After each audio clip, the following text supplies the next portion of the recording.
ஐட்டமோட GST எல்லாம் நியூவாக change ஆகிருக்கு இல்லையா, அது எப்படி நம்ம ஸ்டோர் சிஆர்பியில் அப்டேட் பண்ணுறது அப்படிங்கிறத பார்க்கலாம்.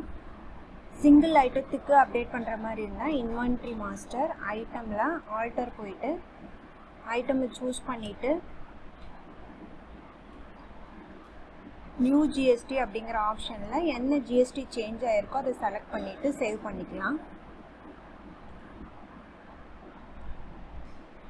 மல்டிபிள் ஐட்டம்ஸ்க்கு சேஞ்ச் பண்ணுற மாதிரி இருந்தால் யூட்டில்ஸில் போஸ்டிங்கில் ஐட்டம் போஸ்டிங்கில் பர்டிகுலராக பிராண்ட் வச்சு குரூப் வச்சு இல்லை இப்போ கால்குலேட் ஆகிற ஜிஎஸ்டி வச்சு சேஞ்ச் பண்ணிக்கலாம். ஹெச்எஸ்என் கோடு வச்சு சேஞ்ச் பண்ணிக்கலாம்.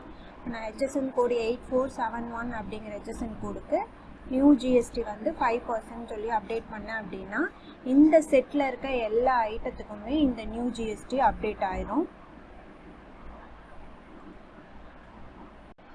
ஸோ இந்த ரெண்டு மெத்தட் யூஸ் பண்ணி நம்ம எந்தெந்த ஐட்டத்துக்கு வந்து ஜிஎஸ்டி அப்டேட் பண்ணணுமோ அந்த ஐட்டத்துக்கெல்லாம் அப்டேட் பண்ணி வச்சுக்கலாம். எப்போ வந்து நம்மளுக்கு இந்த நியூ ஜிஎஸ்டி பில்லில் கால்குலேட் ஆகணுமோ அந்த அன்னைக்கு பில் போடுறது ஸ்டார்ட் பண்ணுறதுக்கு முன்னாடி யூட்டில்ஸில் போஸ்டிங்கில் item posting new GST to ஜிஎஸ்டிங்கிற ஆப்ஷனை ப்ரெஸ் பண்ணோன்னா நம்மளுக்கு ஒரு ப்ராசஸ் ஓடும். அதை முடிஞ்சதுக்கு அப்புறமா நம்ம பில் போட்டோம் அப்படின்னா நம்மளுக்கு நியூ ஜிஎஸ்டி கால்குலேட் ஆக ஆரம்பிச்சிடும்.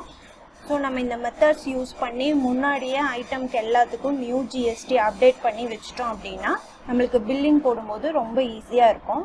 தேங்க்யூ.